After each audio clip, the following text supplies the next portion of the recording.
नमस्कार, स्वागत है आपका मार्केट टाइम्स टीवी में। आपके साथ मैं हूं रूपा मेहता। चलिए नजर डालते हैं आज कमोडिटी बाजार से जुड़ी कुछ बड़ी खबरों पर। उत्तर कोरिया में साल 2026 की शुरुआत के साथ ही खाद्य संकट के गंभीर संकेत सामने आने लगे हैं।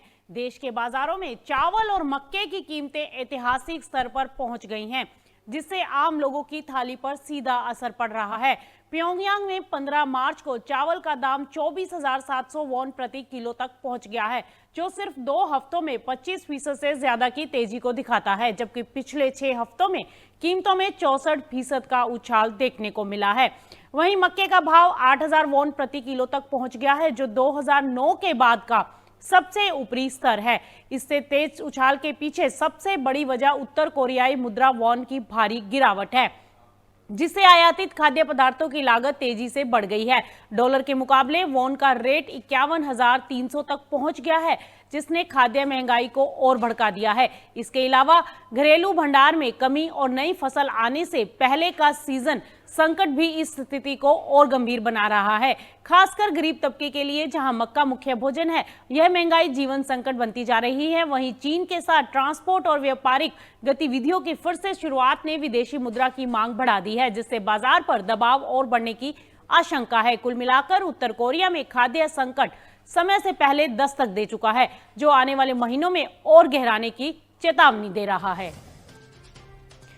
भारत में इस साल सरसों यानी रैपसीड की फसल रिकॉर्ड स्तर पर पहुंचने की उम्मीद है, जहां उत्पादन 11.7 मिलियन टन तक जा सकता है। लेकिन बड़ी बात यह है कि बढ़ा हुआ उत्पादन भी बाजार को पूरी तरह राहत नहीं दे पाएगा, क्योंकि पुराने स्टॉक काफी कम है। ऐसे में सप्लाई का संतुलन बना रहना मुश्किल दिखाई दे रहा है। वहीं आने वाले 2026-27 सीजन में सरसों प्रोसेसिंग इंडस्ट्री की रफ्तार धीमी पड़ सकती है। पिछले कुछ सालों में तेजी से बढ़ रही ये इंडस्ट्री अब ठहराव की ओर बढ़ती दिखाई दे रही है। इसकी सबसे बड़ी वजह है सीमित घरेलू सप्लाई और ग्लोबल ऑयलसीड मार्केट में बदलते हालात स्थिति को और चुनौतीपूर्ण बनाते हैं। एक्सपोर्ट मार्केट का कमजोर पड़ना, चीन और कनाडा के बीच नए समझौते के बाद भारतीय सरसों खली की मांग घटने की आशंकाएं बढ़ गई हैं, और जिसका असर पहले ही दिखाई देने लगा है। अक्टूबर से जनवरी 2025-26 के बीच एक्सपोर्ट 32% तक गिरकर सिर्फ 3,56,000 टन रह गया। वहीं सोयाबीन सेक्टर भी दबाव में रहा, जहां सोया खली का निर्यात 30% घटकर 4,25,000 टन पर आ गया है। भारतीय उत्पाद अंतर्राष्ट्रीय बाजार के मुकाबले महंगे पड़ रहे हैं, जिससे यूरोप जैसे बड़े खरीदार भी इससे दूरी बना रहे हैं। इसके साथ ही मिडिल ईस्ट में जारी तनाव के कारण फ्रेट कॉस्ट बढ़ रही है और सप्लाई चेन भी प्रभावित हो रही है। कुल मिलाकर रिकॉर्ड उत्पादन के बावजूद भारत का ऑयलसीड सेक्टर इस समय कई मोर्चों पर दबाव झेलता दिखाई दे रहा है। ग्लोबल मार्केट में आटे के कारोबार को लेकर बड़ी खबर सामने आ रही है। साल 2025-26 में गेहूं के आटे का वैश्विक व्यापार 4 साल के निचले स्तर पर पहुंचने का अनुमान है। इंटरनेशनल ग्रेन्स काउंसिल के अनुसार कुल व्यापार घटकर करीब 16 मिलियन टन रह सकता है, जो पिछले साल से करीब 30% कम है। और ये लगातार दूसरा साल होगा जब आटे के व्यापार में गिरावट दर्ज की जा रही है। इस गिरावट के पीछे सबसे बड़ा कारण सूडान और इराक जैसे बड़े आयातकों की मांग में कमी आना है। सूडान में अब स्थानीय मिलिंग बढ़ने से आयात घटकर 14 लाख टन से सिर्फ 4 लाख टन तक आने का अनुमान है।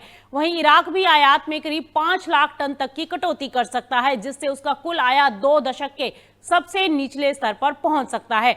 दरअसल कई देश अब खुद की मिलिंग क्षमता बढ़ा रहे हैं और सरकारी नीतियों के चलते स्थानीय उत्पादन को बढ़ावा दिया जा रहा है, जिससे आयात पर निर्भरता कम हो रही है। हालांकि कुछ देशों में मांग बढ़ने के संकेत भी हैं। अफगानिस्तान में आयात 3.8 मिलियन टन तक पहुंच सकता है, जबकि सीरिया रिकॉर्ड 10 लाख टन आटा आयात कर सकता है। इसके बावजूद कुल मिलाकर ग्लोबल ट्रेड पर दबाव बना रहेगा, और इसके साथ ही पर्शियन गल्फ क्षेत्र में बढ़ते तनाव से लॉजिस्टिक्स और सप्लाई चेन पर भी खतरा बना हुआ है, जो आने वाले समय में व्यापार को और प्रभावित कर सकता है।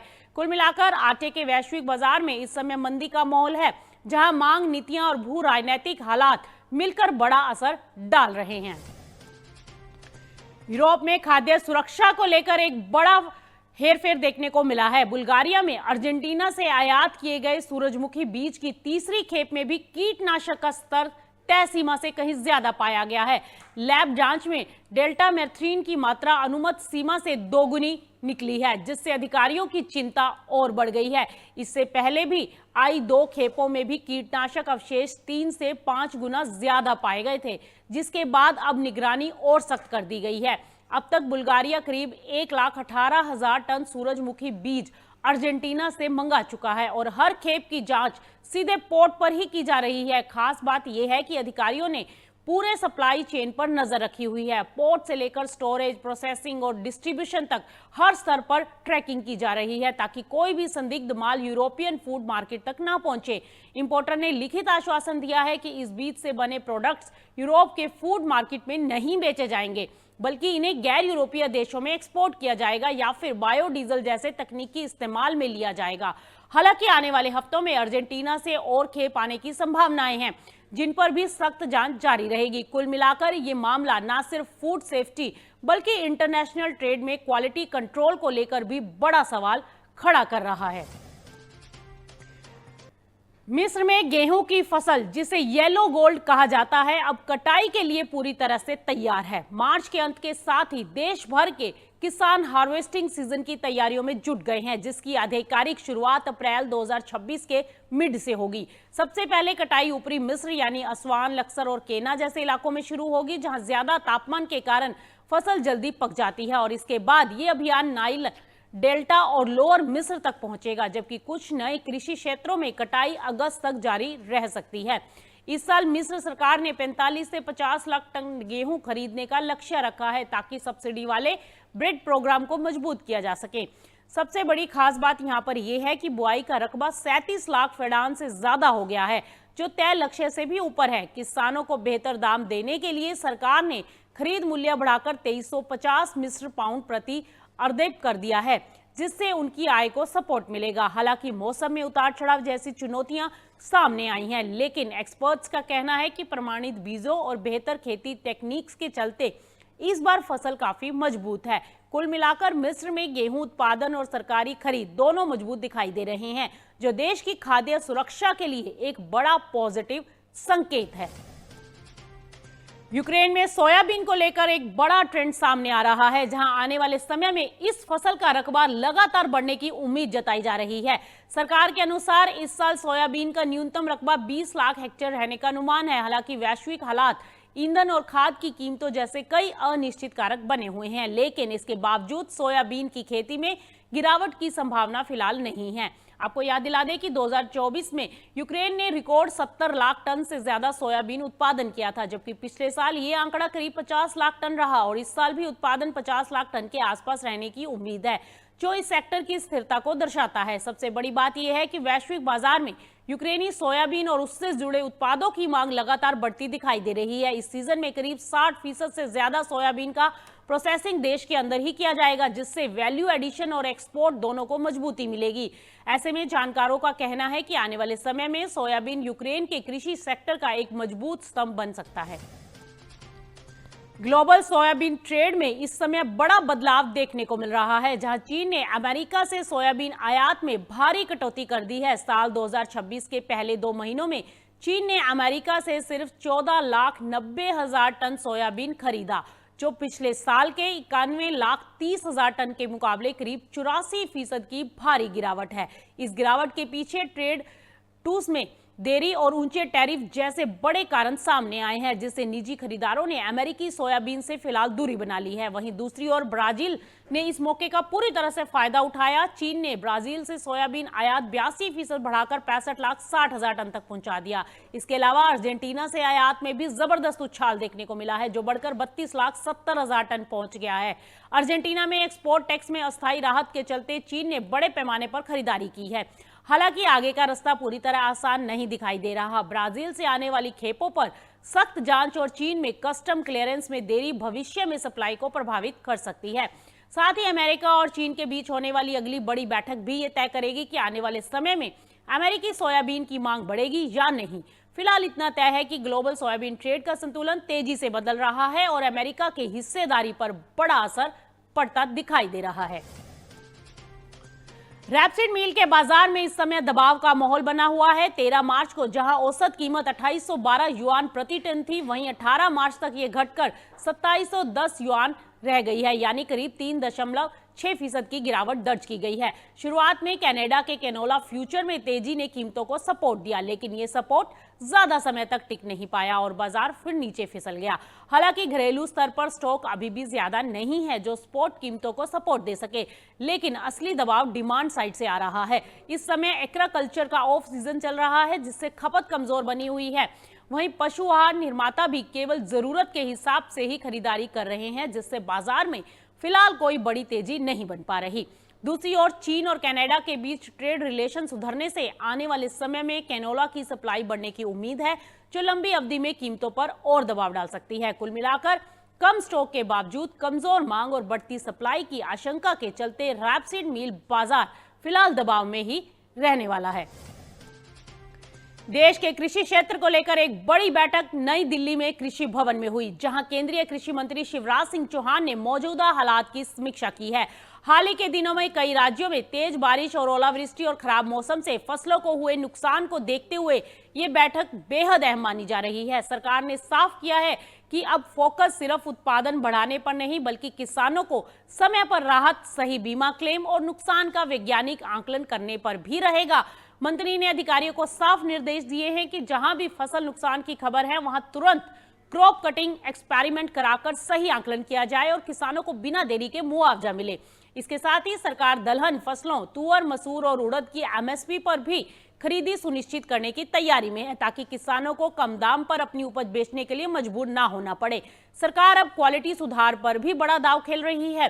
बेहतर बीज और टेक्निक के जरिए फसल की क्वालिटी बढ़ाकर किसानों को एमएसपी से ज्यादा दाम दिलाने की रणनीति बनाई जा रही है। साथ ही अलग अलग राज्यों और फसलों के लिए विशेष रोड मैप तैयार करने के लिए रीजनल कॉन्फ्रेंस आयोजित की जाएंगी, जिसमें वैज्ञानिकों, किसानों और उद्योग से जुड़े लोग शामिल होंगे। कुल मिलाकर सरकार का संदेश साफ है, किसानों की आय, सुरक्षा और समय पर मदद सुनिश्चित करना उनकी प्राथमिकता है, ताकि कृषि क्षेत्र को मजबूत और स्थिर बनाया जा सके। उत्तर प्रदेश में मौसम के अचानक बदले मिजाज ने किसानों की चिंताएं बढ़ा दी हैं। बेमौसम बारिश, तेज हवाओं और बादलों के चलते खड़ी रबी फसल, खासतौर पर गेहूं, सरसों और आलू पर बड़ा खतरा मंडरा रहा है। कई जिलों जैसे मेरठ, प्रयागराज, वाराणसी और बुंदेलखंड में तेज हवाओं के कारण गेहूं की फसल खेतों में गिर गई है, जिससे उत्पादन और क्वालिटी दोनों पर असर पड़ने की आशंका है। सरसों की फसल भी नमी के कारण फटने और फंगस लगने के खतरे में है। वहीं आलू की फसल में पानी भरने से सड़न की समस्या बढ़ सकती है। किसान पहले से ही फसल कटाई के अंतिम चरण में थे, लेकिन अचानक बारिश ने कटाई में देरी कर दी और नुकसान का डर बढ़ा दिया है। उत्तर प्रदेश देश का सबसे बड़ा गेहूं उत्पादक राज्य है, जहां करीब 32% उत्पादन होता है। ऐसे में अगर मौसम का ये असर जारी रहता है तो इसका असर सिर्फ किसानों की आय पर नहीं, बल्कि बाजार और सप्लाई पर भी देखने को मिल सकता है। कृषि विभाग ने किसानों को सलाह दी है कि वे जल्द से जल्द कटाई पूरी करें और फसल को सुरक्षित स्थान पर रखें। लेकिन फिलहाल सबसे बड़ा सवाल ये है कि क्या मौसम का ये बदलता मिजाज किसानों की मेहनत पर पानी फेर देगा? अमेरिका, इजराइल और ईरान के बीच बढ़ते तनाव का असर अब भारत के कृषि सेक्टर पर दिखाई देने लगा है। गैस सप्लाई में बाधा के कारण उर्वरक उत्पादन प्रभावित होने की आशंका के बीच सरकार एक्शन मोड में आ गई है। किसानों को राहत देने के लिए केंद्र सरकार ने बड़ी रणनीति अपनाई है, ताकि खरीफ सीजन 2026 से पहले खाद की कोई कमी ना हो। सरकार अब देश में ही यूरिया उत्पादन बढ़ाने पर जोर दे रही है और साथ ही जरूरत पड़ने पर विदेशों से भी उर्वरक मंगाए जा रहे हैं।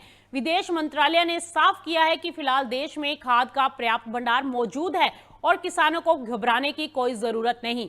सरकार ने पहले ही टेंडर जारी कर दिए हैं और उम्मीद है कि मार्च के अंत तक अधिकतम सप्लाई भारत पहुंच जाएगी। सबसे बड़ा कदम गैस सप्लाई को लेकर उठाया गया है। सरकार ने यूरिया फैक्ट्रियों को गैस की प्राथमिकता तय कर दी है और उन्हें कम से कम 70% सप्लाई सुनिश्चित की जा रही है। इसके अलावा स्पॉट मार्केट में एलएनजी खरीदकर गैस सप्लाई में 23% की बढ़ोतरी की गई है, जिससे यूरिया उत्पादन 54,500 टन से बढ़कर 67,000 टन प्रतिदिन तक पहुंच सकता है। भंडार की स्थिति भी मजबूत दिखाई दे रही है। यूरिया, डीएपी और कॉम्प्लेक्स खाद का स्टॉक पिछले साल के मुकाबले काफी बेहतर है। हालांकि एमओपी में थोड़ी कमी दिखाई दी है। रूस, बेलारूस, मोरक्को और कनाडा जैसे देश भारत को खाद सप्लाई करने के लिए तैयार हैं, लेकिन फिलहाल सरकार का फोकस यूरिया पर ज्यादा है। कुल मिलाकर सरकार की कोशिश साफ है, वैश्विक संकट के बावजूद किसानों तक समय पर खाद पहुंचे, ताकि खेती पर कोई असर ना पड़े और खरीफ सुचारू रूप से चल सके।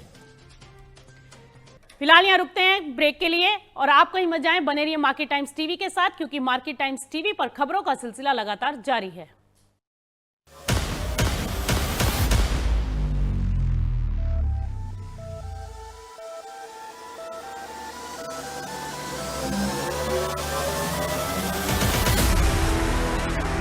एग्रीकल्चर, कमोडिटी और ट्रेड की दुनिया में भरोसे की आवाज बन चुका है मार्केट टाइम्स टीवी। आज देश और विदेश में हर दिन 60 लाख से ज्यादा लोग मार्केट टाइम्स टीवी को देखते हैं और बाजार की सही दिशा समझते हैं। डिजिटल प्लेटफॉर्म पर भी हमारी पहुंच लगातार तेजी से बढ़ रही है। YouTube पर 5 लाख से अधिक सब्सक्राइबर हमारे साथ जुड़े हुए हैं और हमारी रिपोर्ट्स को रेगुलर रूप से देखते हैं। फेसबुक पर मार्केट टाइम्स टीवी तेजी से ग्रो कर रहा है। सिर्फ पिछले 2 महीनों में 1 लाख